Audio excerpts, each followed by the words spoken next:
If you are planning to come to Canada on a student visa without the help of an agent and get a Canadian PR, then this video is for you. Stay tuned, watch till the end.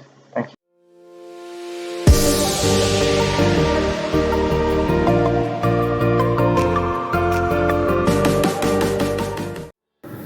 Okay, so number one is selection of university and the college where you want to apply. So this is the first step, and wherein you decide which university or college you want to apply for.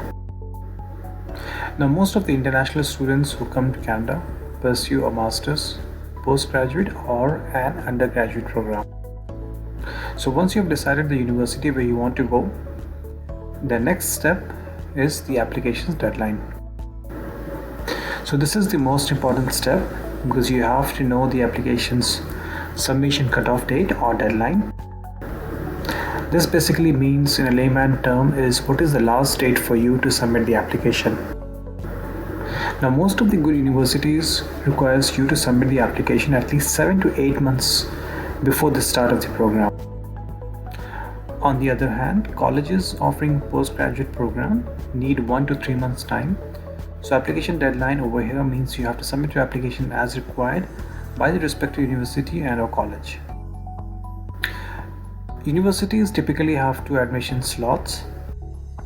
One that starts in September and it's termed as a fall session, and the other one starts in January and it's called winter session.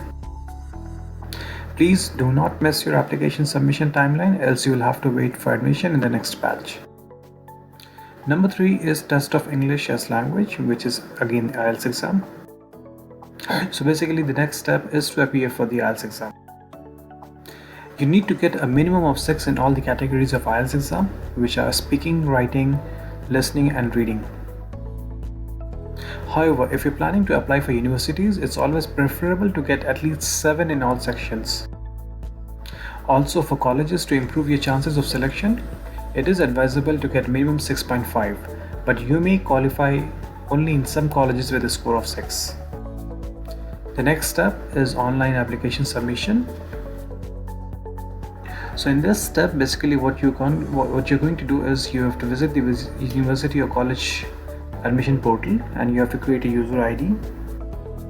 Once you have created the user ID and able to log in, you have to fill in all the necessary information as deemed necessary and requested by the respective university or college. Once you have submitted your application online on the university portal, the next step is tracking and the offer letter.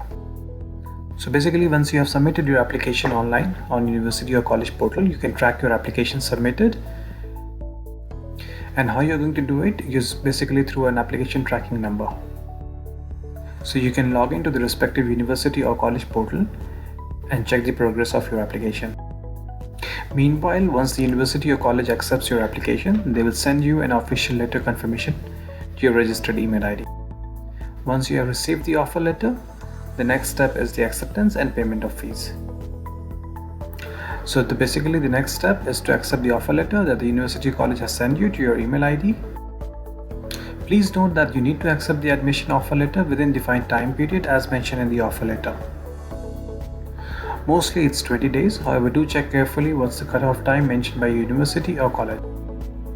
Also, post acceptance of the admission offer letter, you need to pay 1 year admission fees.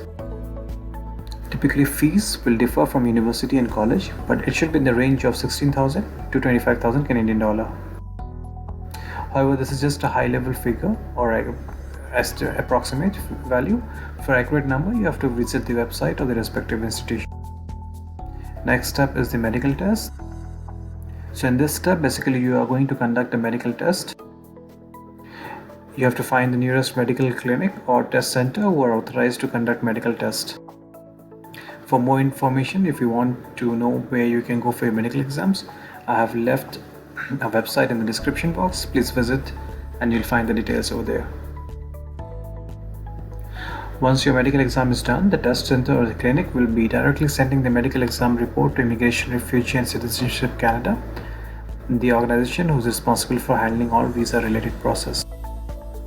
After this, you have the visa application. So in this step, basically you have to apply for the student visa. This can be done online on IRCC website. Now there are two categories of visa. namely SDS and non-SDS. SDS stands for Student Direct Stream.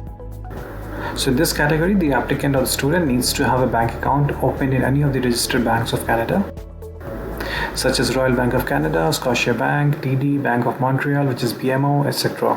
And wire transfer 10,000 Canadian dollar in that account from your home country. The advantage of SDS visa category is that it processes the student visa in 20 days. However, the non-SDS visa category needs at least 60 days for its processing. All relevant documents required for applying for visa is mentioned on the IRCC website, and you can easily arrange those documents.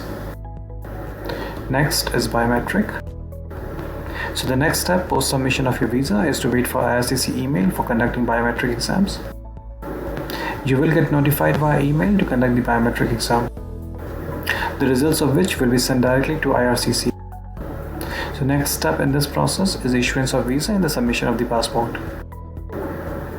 So once you get the confirmation from IRCC about your visa, you are required to submit the passport to the nearest center for issuance of travel document. You will collect your passport once it is stamped, or you can request an authorized agency to courier it to your address. Congratulations! You are all set to land in Canada.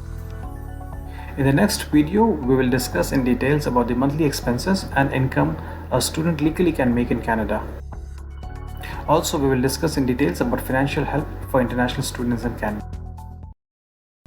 Thanks for watching. If you have any questions, do let me know in the comments box. And the next video, what we are going to talk about is basically the expenses and the income that a student can legally make in Canada. So stay tuned and watch for my next video. Till then, stay safe and healthy. Thank you. Bye.